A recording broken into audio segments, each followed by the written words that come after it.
The iOS 10 public beta is out now, but wait, here are a few reasons why you should not install it yet. First up, it's not that big a change. This isn't like when iOS 7 completely changed the face of iOS. The lock screen looks a little different, but that's not much. Your battery life might also suffer. With the public beta, you're a tester for Apple. You're not the customer in this case. Apple wants to get all of the new features working. When something's off, you report it to Apple. When you sign up as a beta tester for Apple, you also agree that Apple can contact you for feedback.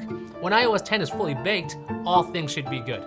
But you're screaming at the screen, what about all the cool new Siri stuff? It will integrate with all kinds of apps. There's no need to scream, nor a need to upgrade to the iOS 10 public beta for that feature. There should not be any new apps that can hook into Siri until the fall with the official release of iOS 10 beta. And of course, there's always the chance a new version of iOS could brick your device. Some official iOS releases, iOS 9.3, I'm looking at you, have caused iPads to just stop working.